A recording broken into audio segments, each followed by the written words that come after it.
Special பொங்கல்னு சொல்லணும். கிட்டத்தட்ட 30 வருஷத்துக்கு முன்னாடி இதே பொங்கல் நாளில் வந்து தமிழ்நாட்டு ரசிகர்கள்னு சொல்ல மாட்டேன், என்னோட தெய்வங்கள்னு சொல்லுவேன். அவங்க வந்து எனக்கு வாழ்க்கை கொடுத்தாங்க உள்ளத்தெளித்தா திரைப்படத்தின் மூலம். 30 வருஷமாக வந்து அவங்களோட ஆசீர்வாதத்துலேயும் தயவுலையும் வந்து நல்லபடியாக என்னோடய வாழ்க்கை ஓடிட்டுருக்கு. மறுபடியும் இந்த மதகஜராஜா இந்த பொங்கலுக்கு வந்து மிகப்பெரிய வாழ்க்கை கொடுத்துருக்காங்க.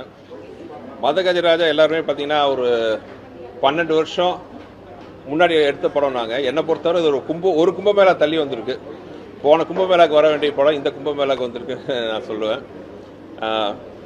இதுக்கு வந்து ரசிகர்களாகட்டும், பொதுமக்கள் ஆகட்டும், மீடியா, பத்திரிகையாளர்கள், ரிவ்யூவர்ஸ், படம் பார்த்துட்டு ஃபஸ்ட் ஷோ பார்த்து கருத்து சொன்ன மக்கள், ரசிகர்கள் அனைவருக்கும் வந்து என்னுடைய சிறந்தார்ந்த நன்றிகளும் வணக்கங்களும். அதாவது எனக்கு வந்து 2 நாளாக வந்து என் ஒய்ஃப் தான் சொல்லிட்டு இருந்தாங்க, கண்ணில் கண்ணீரோடு தான் இருந்தேன் நான். ஏன்னா அந்த ரிசப்ஷன்லாம் பார்த்து, அதாவது கிட்டத்தட்ட 100க்கு 100% வந்து ஒரு பாசிட்டிவான ரிவ்யூ வந்த படம்னு பார்த்தீங்கன்னா, எனக்கு தெரிஞ்சு தான் முதல் படம். என் படம்னு நான் சொல்ல, மொத்தத்திலே பார்த்தீங்கன்னா இந்த அளவுக்கு ஒரு பாசிட்டிவாக படம் பார்த்தவங்க எல்லாருமே பார்த்து அந்த படத்தை பார்த்து ரசித்து நல்ல விதமாக கருத்து சொன்ன படம் பார்த்தீங்கன்னா எனக்கு தெரிஞ்சு மதகஜராஜா தான் ஃபஸ்ட்டு நான் சொல்லுவேன். ரொம்ப சந்தோஷம். இந்த பொங்கல் கொண்டாட்டம் எனக்கும் என் குடும்பத்துக்கும் என்னோட யூனிட்டுக்கு மட்டும் இல்லாமல் மெயினாக தியேட்டர் ஓனர்ஸ், விநியோகஸ்தர்கள், திரையுலகத்தில் இருக்கிற எல்லாருக்கும் பார்த்தீங்கன்னா மதகஜராஜா ஒரு இனிய பொங்கலாக இது அமைச்சு கொடுத்துருக்கு. கண்டிப்பாக நான் வரும்போது கமலா தேட்டர்ஸ் பார்த்தேன். ஃபுல்லாக இவ்வளோ காரு நிறுத்த இடம் இல்லாமல் பைக்ஸ் எல்லாம் பார்க்கும் மனசுக்கு சந்தோஷமாக இருந்துச்சு.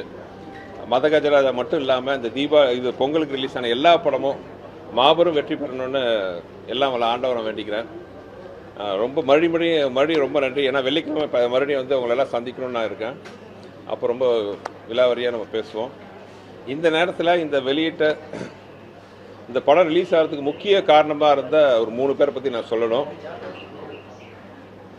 ஒன்று நான், ப்ரொடியூசர் திரு மனோகர் பிரசாத் அவர்கள், அப்புறம் திருப்பூர் சுப்பிரமணியம் சார், அப்புறம் திரையுலக பெரியவர்கள் எல்லாருமே கூடி இந்த படத்தை ரிலீஸ் பண்ணுறதுக்கு என்னெல்லாம் முயற்சி எடுக்கலாம் நாங்கள் கஷ்டப்பட்டு இருந்த நேரத்தில் வந்து நான் சொன்ன ஒரே வார்த்தைக்காக முழு நம்பிக்கையுடன் என்னை நம்பி இந்த படத்தை வெளியே வர்றதுக்கு மிகப்பெரிய ஒரு உதவி செய்த எனது மதிப்புக்குரிய என் அண்ணன் திரு ஏசி சண்முகம் சார் அவர்கள், ஏசிஎஸ் அருண் அவர்கள், எல்லா வகையிலும் அதுக்கு உறுதுணையாக இருந்த மதன் அவர்களுக்கு வந்து இந்த நேரத்தில் வந்து தேங்க்ஸ் சொல்லிக்கிறேன்.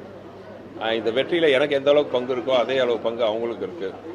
ஸோ மறுபடியும் சொல்கிறேன், தமிழக மக்களுக்கு